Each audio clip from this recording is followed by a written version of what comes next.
ya nggak ada hero aman lagi. Suyo di ban, Lucas di ban, Fanny juga di ban. Alpha butuh Matilda. Oke. Ya, opsi junglernya udah hampir habis lebih tepatnya. Ya ini dan sekarang kayak Hoshi, mereka mau gak mau harus tutup para hero-hero badan yang ada di depan. Hilda masih ada, Banyak lagi. Edit masih ada. Jauhead, Gatot.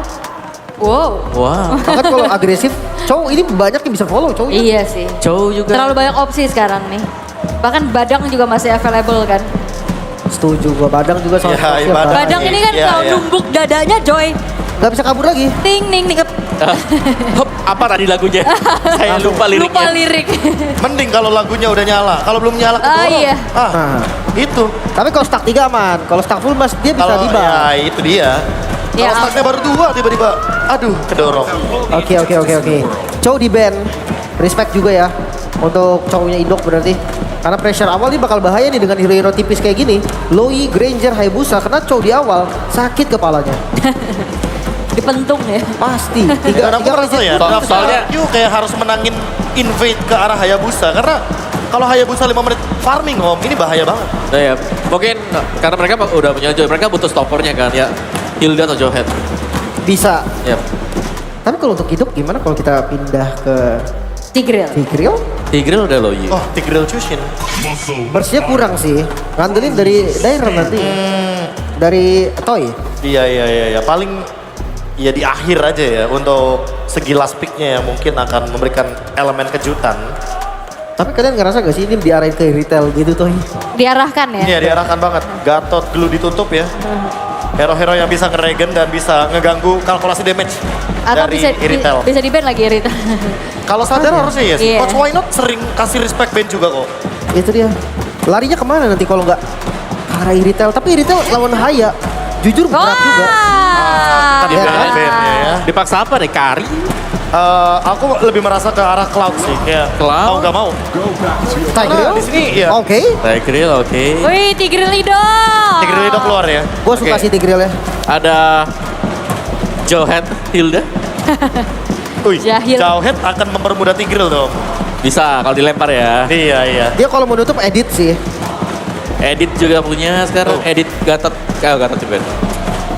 Edit ya. Editnya Kirk ya. Ya. Edit Kirk mungkin. Edit Badang. Atau dikejutkan kita dengan hero yang lain. Arlot.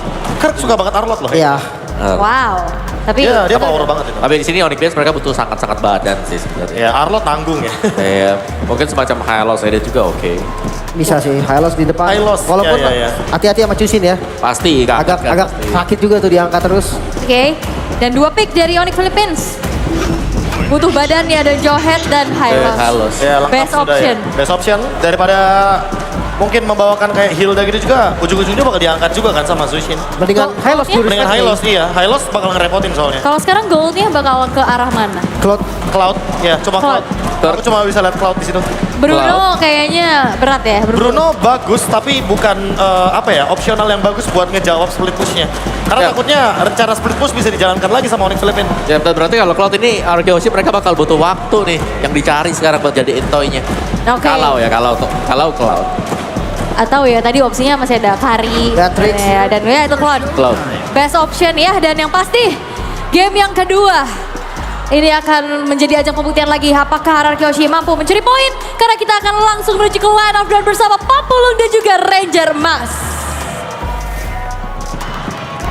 Oke, thank you so much untuk panelis kita. Wow, benar-benar diarahkan, dipojokkan dari draftnya ya. Yap. Ini kalau tadi kita melihat badan ada di tangan dari tim RRQ, sekarang berbalik ada di tangan dari tim Onyx Philippines. Cuma kalau ngomongin kenapa, mungkin banyak yang bertanya kenapa nggak hero lebih ofensif untuk XP laner. Oke. Karena di sini kondisinya adalah mereka butuh badan untuk Loi. Mereka butuh badan untuk Granger. Yep. That's why nggak bisa lagi tuh main yang ofensif. Dan dengan catatan kemarin juga ini bisa dibilang Lui adalah salah satu hero yang mengacak-acak juga pertahanan dari Falcon loh. Onyx bisa sampai ke sini, itu juga bantuan Lui begitu mengerikan juga. Wah, Tapi sungguh mengerikan. Papulung, apakah yakin RRQ dapetin poin kali ini? Gua yakin banget. Oke, tapi tentunya untuk tenis indoor Senayan, kita gak boleh bergetar. Mari kita tunjukkan, jadi sebelum clear of down, tenis para tepuk tangan aja. Let's go to the land of down. Yap, itu dia. Semangat yang masih membara dan seperti biasa Jawhead.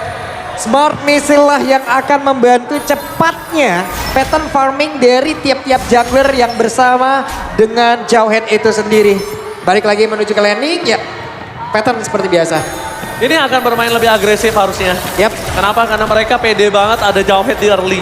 Yap. Nah, kalau misalnya Jawhead di early ini akan ngebuat Idok akan menjadi bangsa. Karena kalau udah main di arah mid atau level 4 ke atas, Idok bisa jadi malah petaka. Yap, cuman masalahnya untuk melemparkan Idok ataupun Idok yang akan menjadi orang terdepan terus-terusan ini bukan menjadi pilihan yang baik juga. Dan seperti inilah penampakan dari XP Lane ya, masih adu mekanik aja. Ya kalau ini akan agak bonyok sih ya. Sampai turtle lah bisa kita bilang. Nah tapi kalau ngomongin di arah God Lane, nah ini gue belajar dari Kelra loh. Gue sempat lihat Kelra itu dia nggak pernah ngabisin Rhapsody-nya. Yap. Dia selalu ketika peluru terakhir mengeluarkan energinya banyak, di stop sama dia. Bahkan kalau minionnya udah habis, itu pasti di stop sama dia. Yang paling kelihatan itu apabila dia kayak membantu kayak ngambil ke orange buff atau purple buff gitu. Itu kelihatan banget naik turunnya. Jadi setengah dia lepasin, setengah dia lepasin, setengah dia lepasin. Bakal terus-terusan kayak begitu. Jadi Rhapsody-nya ada terus dan itu adalah salah satu trik ya teman-teman ya. Kalian yang mungkin bermain Granger, kalian bisa menggunakan hal tersebut. Dan belum ada sebuah hal yang memang benar-benar dilakukan juga oleh masing-masing pemain dari tiap-tiap tim ini. Karena dengan ada Turtle yang muncul, dua roamer dari masing-masing tim sudah langsung menampakkan wujudnya. Sudah langsung set up. Dan siapakah yang akan langsung men-take over Turtle tersebut? Kalau setup kali ini mungkin masih bisa dimenangkan oleh Onyx Philippines. Pertama, lihat dia udah ada Brusco di sana. Idok belum ada Implosion, dia cuma punya Secret Hammer. Dan kita lihat apakah Susujin berani masuk ke dalam. Idok mencoba untuk mengusir sosok dari seorang Kirk. Meanwhile di sana reset terkena Shadow Kill. Gak ada Crimson Bacon lagi, tapi damage-nya masih belum cukup. Riz masih selamat. Backline-nya bakal coba diantar selain saya. Ada bakal Susujin berhasil men-take down. Memasukkan dari Demonic Philippines di backline. Kirk versus everybody seperti biasanya. Tapi Kirk terlalu kuat, walaupun harus tumbang. Dan Turtle pertama masih bisa diamankan oleh para pasukan dari tim RRQC harusnya. Brusco, one last man standing. Yang gak akan ada jalan untuk pulang. Meanwhile, sosok Super Prince dengan Loi-nya berhasil mendapatkan double kill. Setidaknya at least dalam kegagalan mereka mendapatkan Turtle, 2 poin kill mereka dapatkan. Yap. 2 game tanpa mendiskreditkan hero yang lain kembali. Polveus yang mengambil peran untuk bisa ya. Benar-benar untuk bisa menghabiskan soft skill yang ada, untuk bisa nge-zoning player yang ada. Paket komplit dari Polveus benar-benar ditunjukkan di tiap permainan di game yang pertama dan di Turtle barusan. Ya, Turtle pertama, memang kalau data juga sebenarnya emang Joy yang punya power akan Turtle pertama. Iya. Tapi selanjutnya ini akan berbahaya untuk Rince. Rince juga harus nyimpen Crimson Bacon-nya. Gak bisa sembarangan. Kayak tadi, ketika udah gak ada flicker, karena Crimson Bacon, dia gak punya jalan untuk pulang. Untung aja damage-nya King Kong itu gak cukup. Belum cukup tadi. Bayangin kalau damage-nya cukup. Rince tumbang, powernya jadi 4 versus 5, itu gak akan adil untuk para pasukan dari RRQC. Oke. Ini masalah Idok sekarang punya flicker. Idok mau ciptain sebuah momentum ini bisa banget. Secret Hammer-nya berhasil sih. Yes, tapi di depan sana Kirk bakal coba untuk mundur dengan ada Cloud Pathway, bakal coba ditarik-tarik, nggak ada yang berani masuk dan itu dia the power of Super Prince dengan Loi-nya bermain dari front to back kayaknya bukan jawaban untuk RRQ. Yap, terlalu beresiko juga Gue kali gak tadi. menyarankan sih untuk RRQ bermain dari front to back kayak gitu. Flanking adalah jawaban untuk seorang Super Prince sih menurut gue. Terlalu berbahaya juga di depan umum tadi emang benar-benar kalau mau ngambil high loss walaupun tadi belum ada implosion yang keluar, belum ada flicker yang keluar, modal dengan Secret Hammer, source damage dari rekan-rekannya juga belum cukup tadi, nggak mau dipaksain. Sebuah pemilihan keputusan yang cukup baik dari RRQ barusan. Yes. Tapi kalau kita melihat kondisi dari RRQ, mereka kali ini benar-benar ngasih waktu untuk sosok Toy di head to head di arah mid to the late game. Mungkin Toy ini bisa menjadi jawaban. Karena ngomongin dari Kelra, selama dia Sky Pisternya nggak aktif banget, nggak benar-benar stucknya banyak, itu Kelra juga bakal akan sulit untuk bisa tumbangkan seorang Idok ataupun seorang Tyrant. Ini pemilihan cukup berani juga loh dari Toy. Toy-nya emang benar-benar ingin mengamankan ke arah flicker loh. Ya. Benar-benar mau flicker. Karena kalau ngomongin ke arah Purify, sebenarnya ini jawaban untuk gimana caranya Toy untuk bisa masuk ke dalam sih. Dia nggak berani lewat depan, dia nge-flank lagi. Posisi terbuka di arah Turtle. Brusco memberikan jawaban. Dairen mencoba melakukan Sonic Knot, membuat Brusco mengeluarkan Assault Force-nya, tapi ditahan benar dengan sangat maksimal. Dan Red mencari Sonsonjen berhasil mendapatkan satu poin kill atas King Kong kembali, membuat para pasukan dari tim RRQC mendapatkan keuntungan. Bahkan Sonsonjen double kill dan Super Prince terperangkap, bakal coba di take down, Super Prince One last hit berhasil dimakan. Tapi jangan lupakan Papulung. 1 buah poin kill dapatkan Kelra. Aktif dari Sky Piercer-nya. Bahkan membuat para pasukan dari Demonic Philippines udah punya jawaban Yap. untuk seorang Kelra. Begitu panjang teamfight yang terjadi diawali lagi oleh Dairen. Benar-benar diawali oleh Dairen. Dairen tidak menyelesaikan begitu saja, tapi dia akan terus-terusan menemani. Dan tadi Rins lah yang menjadi satu positif untuk bisa mengatakan damage. Dan sekarang ada semua hal lagi yang dilakukan. Astral Forcia dan ada satu hal yang membuat Oh tipe hilang. no. Terlalu bersemangat. Shutdown 2 kali tumbang dari King Kong. Dibayarkan dengan 1 shutdown Susujin. It's totally worth it. Dan bahkan di depan sana Brusco langsung coba di teleportation dengan Super Prince Tour and Travel karena bottom lane. Untuk coba melakukan cover terhadap Kelra. Karena melihat kondisi Kelra yang sangat owning. Ini berbahaya banget sih untuk para pasukan dari tim RRQ Hoshi. Jadi dia mulai agak concern ke arah Kelra. Menjadi hal yang sangat-sangat cukup berimbang jadi ini. Dari perolehan tadi network yang cukup banyak loh networknya tadi. Dan sekarang hanya bertelepon sekitar 1100 dan ada kesempatan lagi di bagian bawah. Tapi Kelra Itu dia Kelra. Sekali dari Sky Piercer-nya udah aktif, udah menyala. Dia bakal langsung mengeluarkan jurusnya. Dia langsung ada shadow kill ke arah tengah dan Riz. Crimson Bagel save the day for this time. Dairen sedikit melakukan cover terhadap sosok seorang Riz. Bayangkan gak ada Dairen. Itu sekalipun ada absorb damage dari Crimson Bagel itu gak akan berguna. Dan ini dia, satu sosok orang yang cukup mengerikan harusnya. Dari tim RRQ Hoshi udah mulai paham harusnya kalau Kelra dengan Granger, dia safety banget mainnya. Yep. Pasti ada di ujung berung dia. Di ujung burung. Cuman masalahnya sekarang Toy juga ya. Toy bisa dibilang dari sisi leveling Toy sangat-sangat baik sekali. Dia bisa mengamankan begitu banyaknya juga dari wave minion yang ada. Dan sekarang mereka yang memfokus lagi di area Delta Troll-nya. Barusan dengan Lantern Flare yang memang keluarkan ini dia. Hitung blessing duet from Toy. Memporak-porandakan backline para pasukan dari Demonic Philippines. Sosojin mencoba untuk melakukan eksekusi. Tapi Rinsya langsung melakukan following damage. Berhasil mendapatkan curve. Membuat para pasukan dari tim RRQ Hoshi mendapatkan 4 point kill. Dan juga bahkan Demonic Philippines harus kehilangan turtle mereka. What a implosion from Ido. Finally, momentum hero yang kita tunggu dari Idok sudah memberikan jawaban. Dengan implosion yang begitu baik mengawali semuanya, menghabiskan 4 player sekaligus. Wah gila, Idok make a move.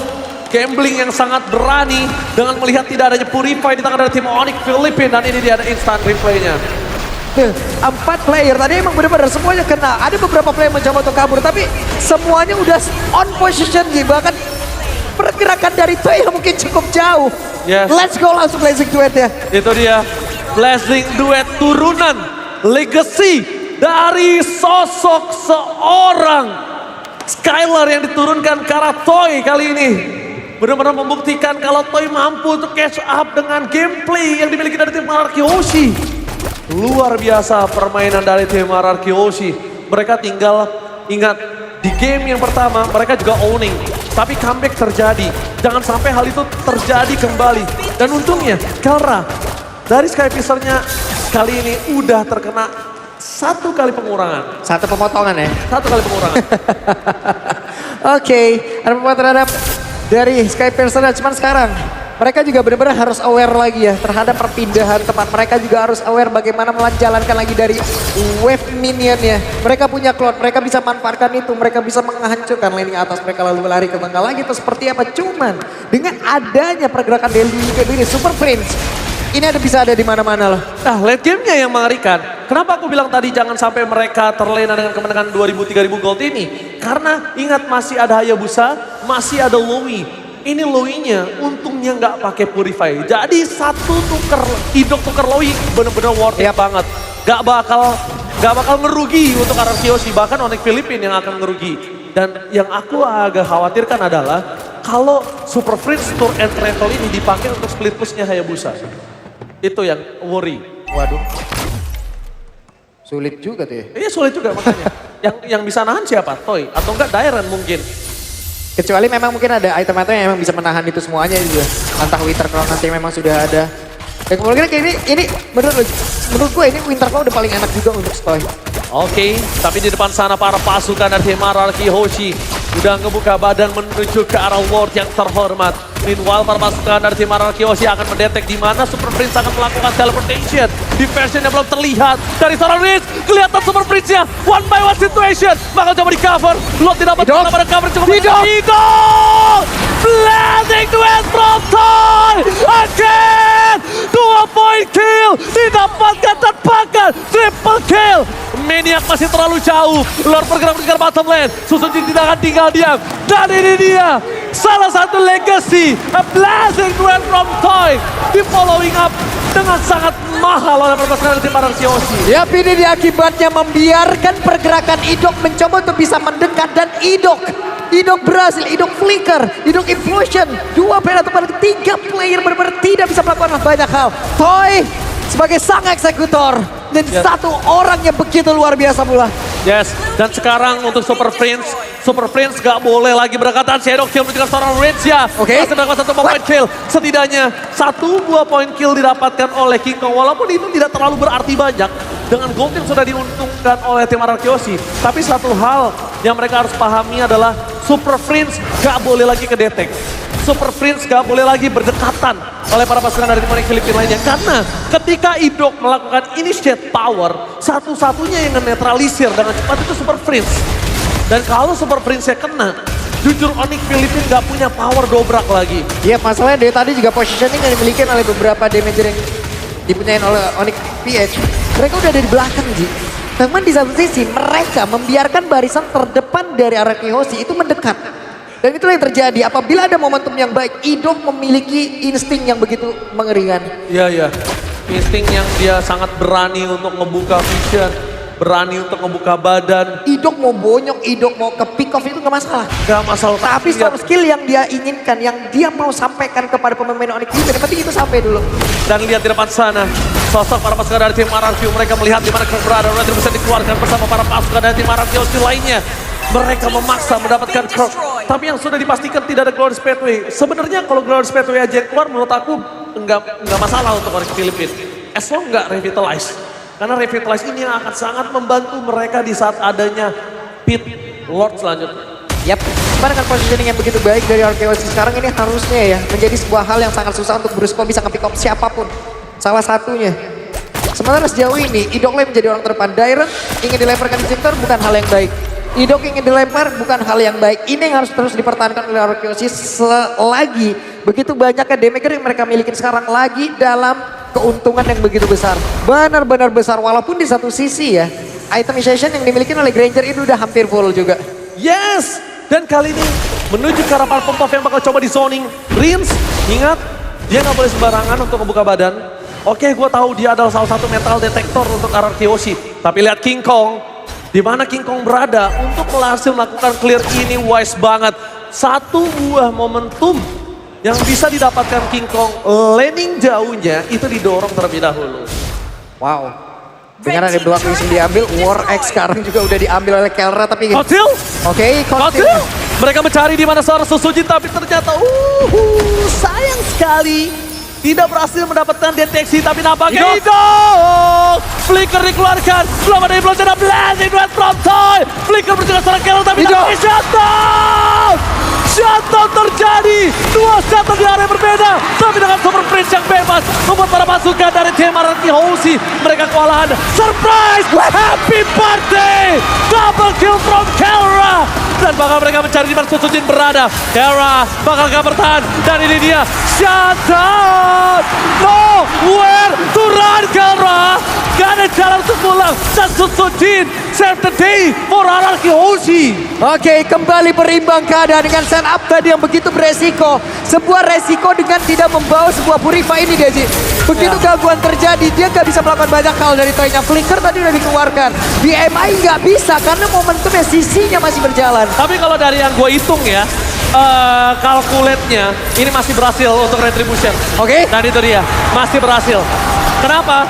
Karena sedikit aja terlambat dari seorang Susujin nge-dealer damage atau dia ngebuka Lord, itu dia bakal telat. Gue pastikan Super Prince bisa dapetin Lord. Itu hampir kalau loh tadi. dari Susujinnya telat aja buka Lord dikit. Itu tadi udah dihantarkan lah itu loh. Udah travel udah jalan loh. Udah arrive dia tadi di situ, Ci. Yes, benar banget. Tapi lihat, Dengan 5 pasukan dari tim RRQ Hoshi, mereka mencoba untuk mendorong di 3 lane yang berbeda.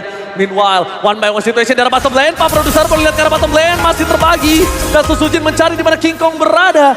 Ditutup begitu saja. Recall menjadi sebuah jawaban. Mid lane target utama mereka. Ada Super Prince, ada free hit, dan Dairon versus everybody. Masuk lebih dalam. Damage dan Idok gagal mendapatkan siapapun. Hanya Prince depan mata. Free hit dan Idok. Para pasukan dari tim RRQ Hoshi. Mereka bakal coba dihantam dan pulang mundur ke arah belakang.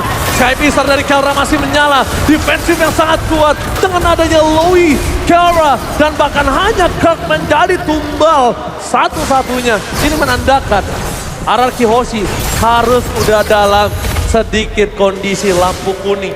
Ini sedikit terburu-buru loh. Apa yang dilakukan oleh RRQ Hoshi barusan loh. 2 Winter Crown tadi benar-benar kepake. Begitu banyak source steal dan mereka tidak mendapatkan hal yang begitu baik. Kecuali dengan 2 best turret ini adalah standar dengan adanya Lord yang udah diambil. Selebihnya ini menjadi sebuah kerugian.